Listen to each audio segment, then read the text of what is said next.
Assalamualaikum.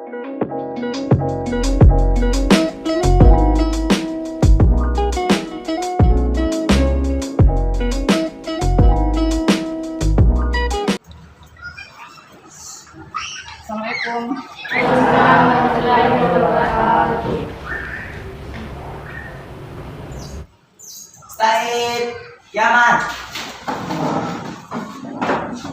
Salaman. Waalaikumsalam warahmatullahi wabarakatuh. Jurusan. Oke, baik. Sebelum kita mulai pelajaran hari ini, tak lupa kita untuk membaca doa. Ibu persilakan kepada Winda untuk memimpin doa. Baiklah, sebelum kita memulai pembelajaran, marilah kita membaca doa. Doa dimulai.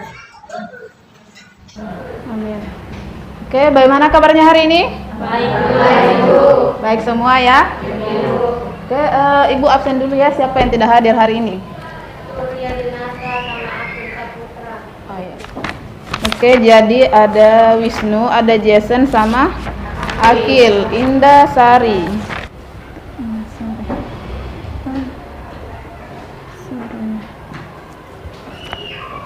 Oke, baik.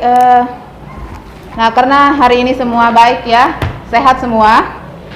Oke, berarti sudah bisa ya, sudah siap untuk belajar hari ini. Jadi kita hari ini bertemu lagi di mata pelajaran ekonomi. Nah, sebelum kita masuk di materi ini ada sedikit kata-kata motivasi supaya kita ini belajarnya atau kalian belajarnya itu lebih semangat lagi. Nah, mau mendengar dan belajar membuat seseorang terpelajar. Ingin berbagi dapat membuat seseorang semakin lebih baik lagi dan orang lain akan termotivasi. Nah, jadi ini pentingnya kita ini harus menerima masukan dan kritikan supaya bisa memperbaiki diri. Oke, minggu lalu kita sudah membahas materi apa lagi yang dibahas minggu lalu? Kebijakan moneter. Ya, kebijakan moneter. Nah, di sini ada masih ingat tentang materi ekonomi kebijakan moneter? Masih, Bu.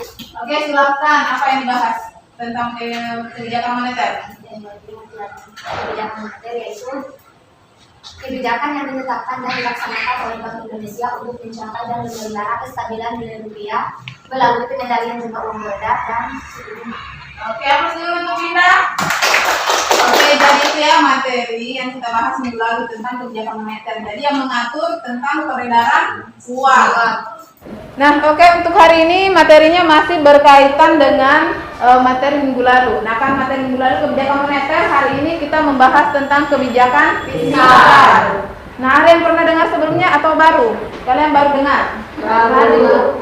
Oke, jadi ini hampir sama dengan kalau kebijakan moneter dia mengatur tentang atau mengatasi peredaran uang. Nah, untuk kalian lebih paham, nah silakan kalian Ibu tampilkan video dan kalian simak ya. Oke, sebelum kita ke videonya, nah di sini ada pun tujuan pembelajaran. Jadi setelah kita belajar hari ini tentang kebijakan fiskal, tujuan pembelajarannya di sini Kalian sudah mampu atau dapat menganalisis kebijakan fiskal serta menyajikan hasil analisis kebijakan fiskal dari berbagai sumber belajar yang relevan dengan bertanggung jawab, religius, bekerja keras, dan bekerja sama. Nah, jadi melalui model problem based kalian ini sudah dapat menganalisis yang bagaimana itu kebijakan fiskal. Oke, sekarang diperhatikan ke depan. Nah, di sini ada tayangan video yang kaitannya dengan materi kita hari ini, yaitu kebijakan fiskal. Silahkan diamati. Banyak warga yang kaget dengan harga baru BBM bersubsidi ini karena diumumkan di waktu yang tak biasa pada Sabtu siang dan langsung berlaku 1 jam sejak diumumkan. Keputusan ini diambil pemerintah karena subsidi BBM selama ini tidak tepat sasaran dan justru dinikmati karena mampu memilih mobil pribadi. Tata kelola penyaluran BLT BBM dan bantuan sosial juga harus dibenahi agar lebih tepat sasaran. Tim Liputan Kompas TV. Kan tadi sudah diamati ya, sudah ditonton. Nah, dari video tadi di atas, nah informasi apa yang kalian peroleh yang ada kaitannya dengan materi kita hari ini? Ada yang bisa deskripsikan? Oke, silakan Mas Chandra dulu. Harga BBM naik karena subsidi dialihkan ke bantuan sosial seperti BLT, subsidi berupa transportasi dan services. Oke, benar sekali. Jadi tidak seimbang ya antara pengeluaran dengan pendapatan. Nah, yang tadi yang kalian tonton yaitu seorang supir angkot. Nah, jadi itu ya salah satu dampak dengan naiknya BBM. Nah, oke, selanjutnya Selanjutnya kalian bentuk kelompok dulu sesuai dengan kelompok minggu lalu. Nah, setelah itu baru Ibu bagikan LKPD supaya kita ini lebih paham lagi tentang kebijakan fiskal. Oke, silakan dulu bergabung sama kelompoknya.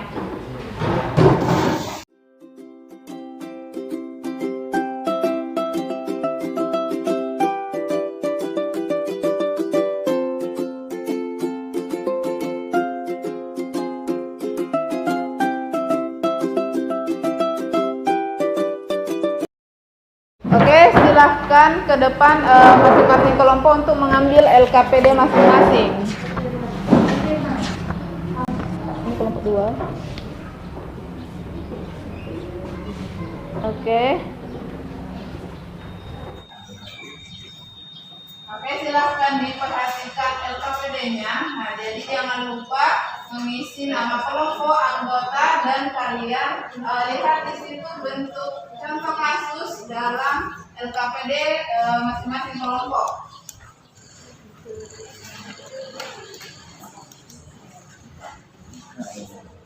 Oke, silahkan digunakan waktunya ya sebaik-baiknya. Jadi di sini juga diperlukan yang namanya kerjasama dalam kelompok, supaya bisa diselesaikan dengan tepat waktu.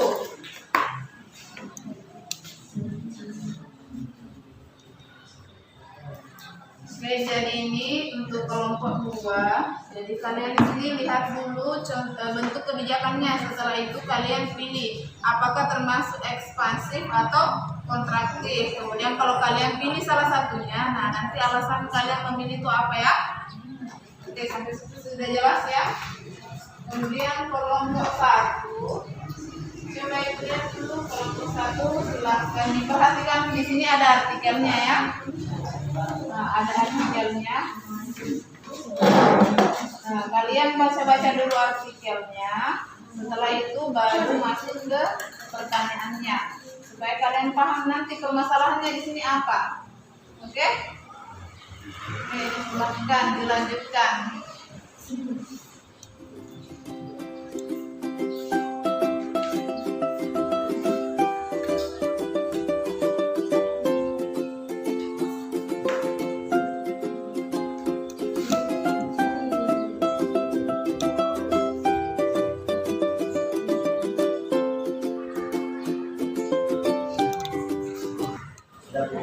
Sudah?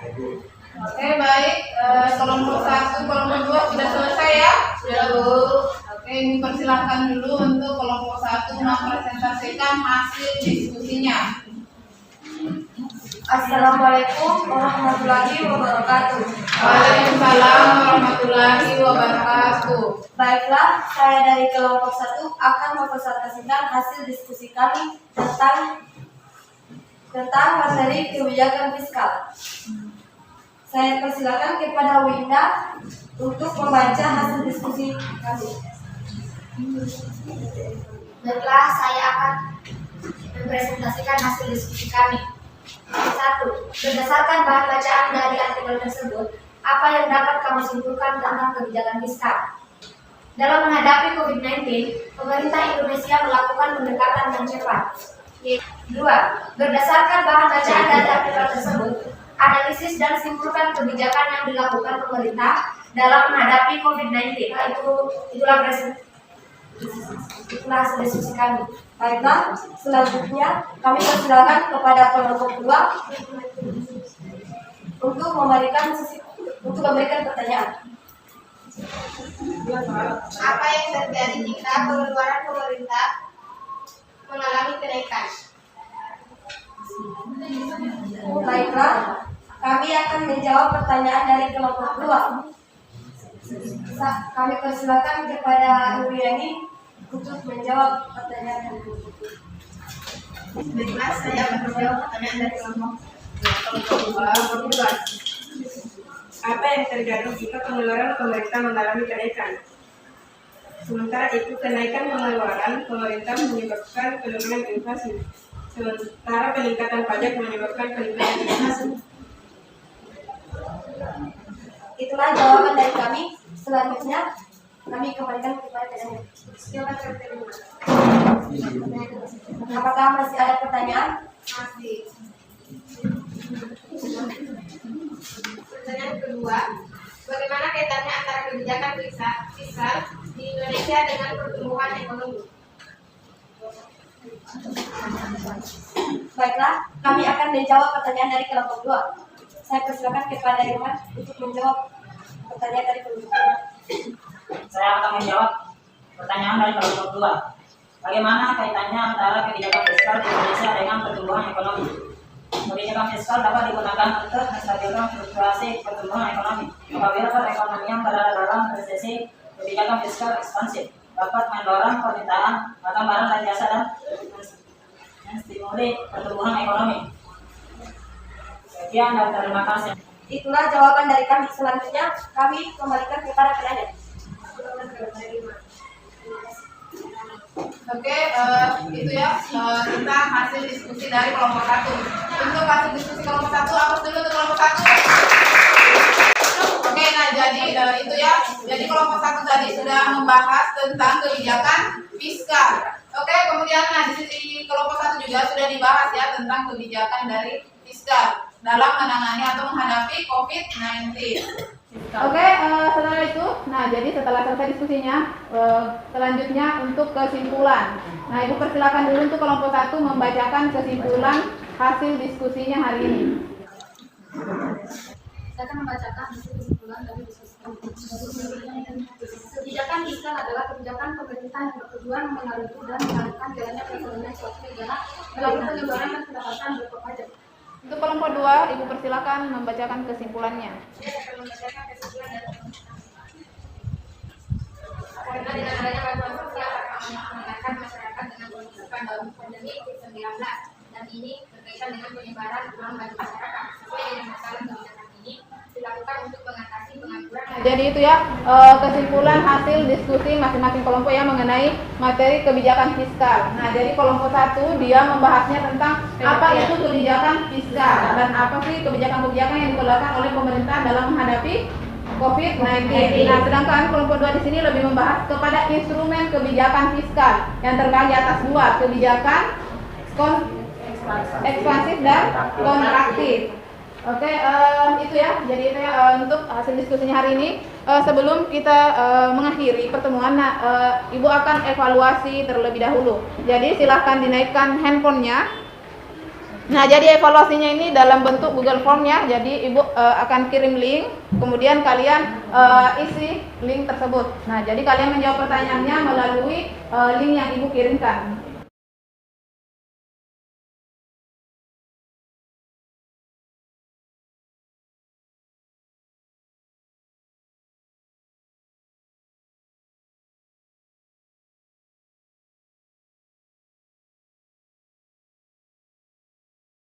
Oke, bagaimana? Sudah? Silakan perhatikan ke atas. Nah, kalian bisa lihat di atas hasilnya. Nah, jadi di sini ada. Oke, kalian bisa lihat ya di atas. Oke, nah jadi melalui diskusi hari ini mengenai materi kebijakan fiskal, Ibu rasa kalian sudah paham ya apa itu kebijakan fiskal. Nah, kemudian karena evaluasinya sudah selesai semua, Ibu harap kalian bisa atau sudah paham mengenai materi yang kita bahas hari ini, yaitu kebijakan fiskal. Untuk hari ini Ibu cukupkan dengan ucapan Alhamdulillahirabbil alamin. Oke, silahkan dikumpul LKPD-nya.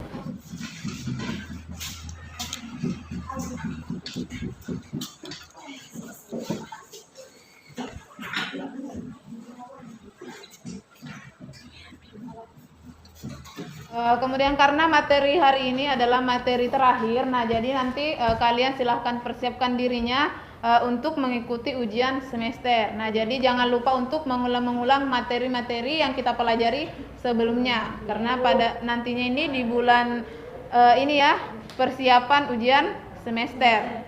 Oke, untuk pembelajaran kita hari ini Ibu cukupkan. Assalamualaikum warahmatullahi wabarakatuh. Silahkan disiapkan. Said, Yaman. Selamat. Assalamualaikum warahmatullahi wabarakatuh. Waalaikumsalam warahmatullahi wabarakatuh. Jurusan